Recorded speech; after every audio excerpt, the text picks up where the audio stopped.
Episode kali ini bercerita tentang Kalyani berkata kepada Anandi kalau kali ini kau juga berpuasa. Maka puasa ini akan berakhir sampai suamimu sudah tidak ada. Anandi pun hanya terdiam dan pergi meninggalkan Kalyani. Nenek melihat Anandi dan berkata kepada Sukna, Anandi yang ceria kali ini dengan berpuasa dia akan melakukan kewajibannya, tapi kali ini tidak akan ada yang menyuapi dia untuk berbuka puasa. Hanya kali ini saja karena tahun depan akan ada shift yang akan menjalankan kewajibannya. Sukna menjawab, iya nenek, dia akan mendapatkan kebahagiaan yang menjadi haknya, dan nenek pun tersenyum. Beberapa saat kemudian di dapur Anandi dan Gehna sedang membuat makanan, Kalyani datang menghampirinya dan membantu mereka. Di bilaria Kajan duduk termenung sambil menatap foto Bakwati. Tiba-tiba telepon berdering dan ia pun mengangkatnya. Anandi menelpon ayahnya. Kajan berkata, sayang ayah, baru berpikir ayah dan anak. Keduanya sama-sama kesepian. Di sini tidak ada yang menyiapkan makanan bagiku dan di sana tidak ada seseorang untuk kau sajikan makanan. Tapi aku akan tenang karena putriku nanti akan ditemani oleh Shiv. Perayaannya tidak akan sepi. Anandi pun menangis mendengar ayahnya. Di Mumbai, Gauri menghiasi tangannya dengan henna. Gauri lalu menyuruh wanita tersebut menulis nama jagat di tangannya. Di Jaitsar, Gehna dan Anandi juga menghiasi tangan mereka dengan henna. Tetapi Anandi hanya termenung dan mengingat kenangannya bersama Jagdish. Kajan mengingat kenangannya bersama Bakwati. Istriku, aku salah mengatakan kepada Anandi kalau tidak ada yang menyajikan makanan bagiku, tapi kau bersamaku seperti biasanya. Aku tahu kau bersamaku, kau ada di sekitar sini, bagaimana kau bisa pergi meninggalkan aku? Aku membuat makanan ini untuk perayaan, bagaimanapun rasanya kau pasti akan memakannya, karena kau ingin melihat aku merasa senang, dan Kajan pun menangis. Di Jaitsar, Anandi dan Gehna sedang makan untuk persiapan puasa, dan Kalyani melihat Anandi yang begitu murung. Sedangkan di Mumbai, Gauri dan ibunya juga sedang makan. Jagdish hanya terdiam di samping Gauri yang sedang makan. Pagi hari semua wanita sedang berayun. Anandi mengingat kenangannya saat ia berayun dengan Jagdish dahulu. Anandi pun turun dari ayun dan mengambil air minum. Di rumah sakit, teman-teman Gauri sedang makan siang bersama-sama. Teman Gauri mengajak Gauri ikut makan siang. Gauri pun mengambil makanan di piring, tetapi ia baru ingat bahwa ia sedang berpuasa. Temannya memujinya, aku kagum padamu Gauri, kau ini seorang dokter dan mengurus rumah. Kau juga mengurus orang-orang di sini tapi kau masih bisa berpuasa, kau sangat hebat. Gauri berkata, ini tidak terlalu hebat dan bisa kuatasi, ini hanya sehari saja. Katakan padaku, apa kau lapar? Gauri menjawab, jujur aku lapar sekali, tapi aku tidak akan makan dan kalau aku di sini terus aku akan lapar, lebih baik aku pergi dulu. Di Jaitsar, Anandi dan Gehna berkeliling menjalankan ritual Tej. Kalyani duduk dan melihat mereka. Sedangkan Gauri juga melakukan hal yang sama. Anandi dan Gauri pun selesai melakukan ritual perayaan Tej. Kalyani melihat ke atas dan berkata, jika rembulan telah muncul baru semuanya bisa berbuka puasa. Anandi menyentuh kaki Kalyani dan Kalyani pun memberkatinya. Tiba-tiba Guli datang. Kak Anandi, tiba-tiba Laksmi sakit dan muntah-muntah. Ayah dan ibunya tidak ada di rumah. Mereka ke desa tetangga untuk mengunjungi kerabat mereka, jadi dia sendirian. Anandi lalu menelpon Dr. Lalsing dan menyuruhnya ke rumah sakit karena sekarang ada siswaku yang sedang sakit. Anandi ingin pergi tetapi Gehna menghentikannya. Tapi Anandi, dari pagi kau belum makan. Ada Lalsing yang akan ke rumah sakit dan dia akan menjaganya. Anandi menjawab, tidak bibi, dia masih kecil. Laksmi akan ketakutan kalau sendirian nanti. Dia butuh aku dan aku akan kembali sebelum rembulannya muncul. Anandi dan Puli pun pergi.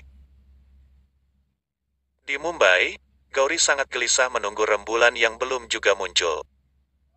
Setiap hari kalau tidak ada perlu dia muncul dengan segera. Sekarang aku kelaparan setengah mati, dia malah tidak muncul. Ibu Gauri berkata, jangan bilang begitu. Kata orang kalau bicara soal lapar terus malah rembulan tidak akan muncul karena marah. Jagdish kesal, Gauri, semakin kau memikirkannya semakin kau lapar.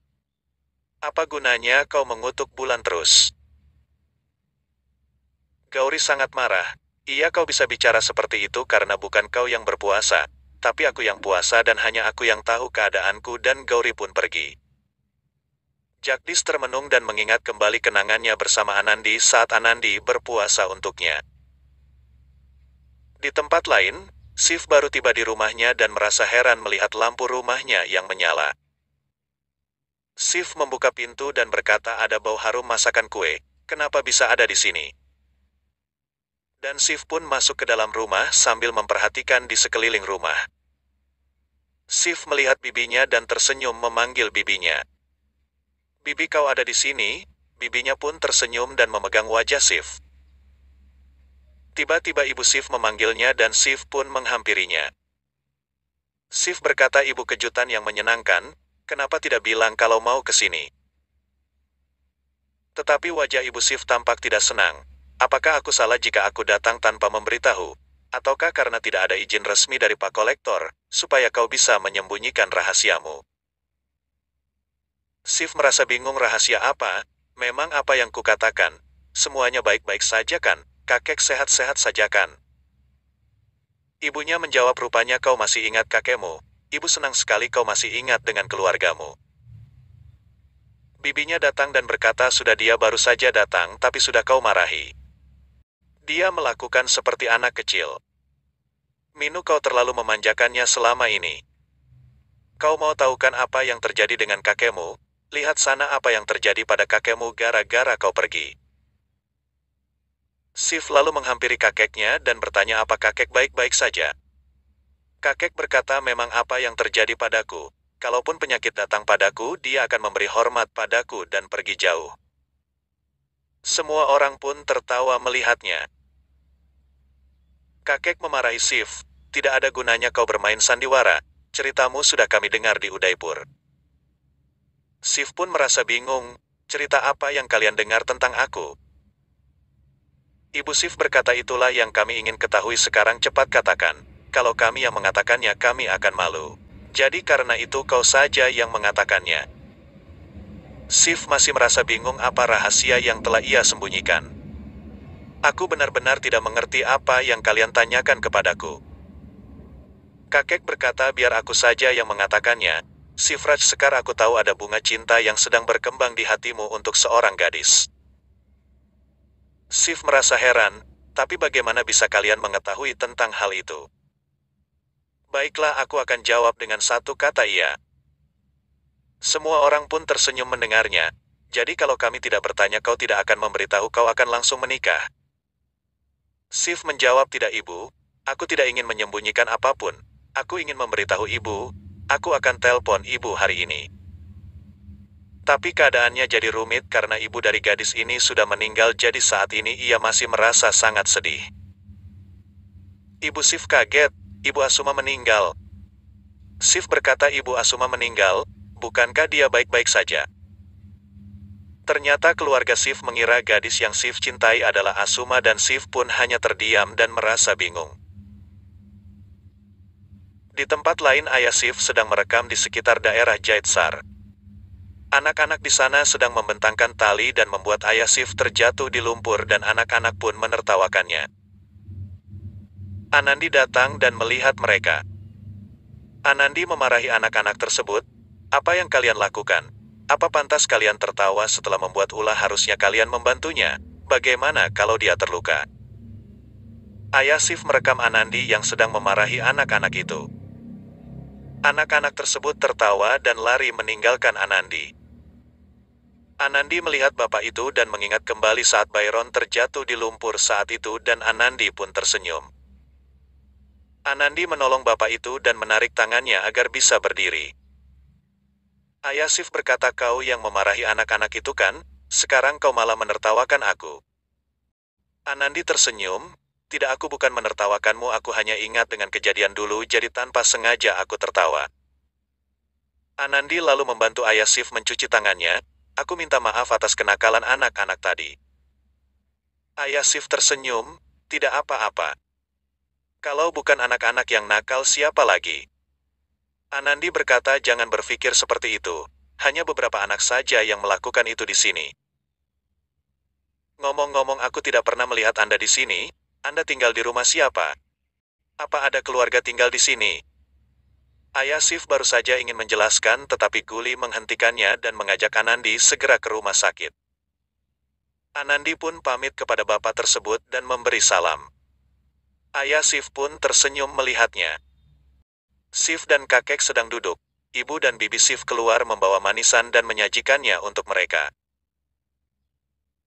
Sif memakan manisan tersebut dan memuji masakan bibinya.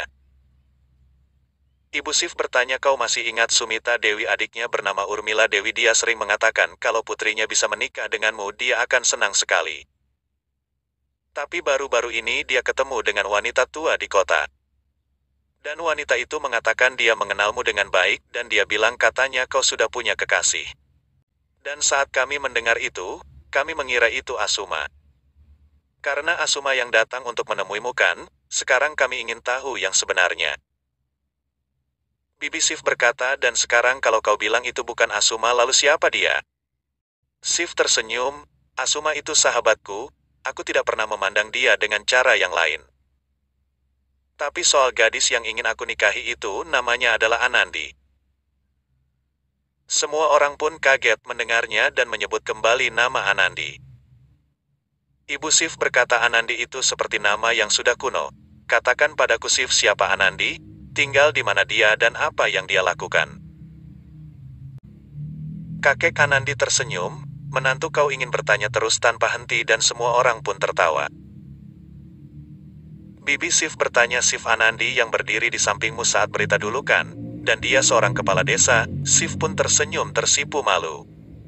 Tiba-tiba ayah Sif datang, gadis kepala desa yang mana yang berdiri di sampingmu? Sif menghampiri ayahnya dan sangat senang melihatnya. Hari ini aku mendapat banyak kejutan. Sif ingin memeluk ayahnya tetapi ayahnya menghentikannya. Sif melihat baju ayahnya yang kotor dan bertanya apa yang telah terjadi.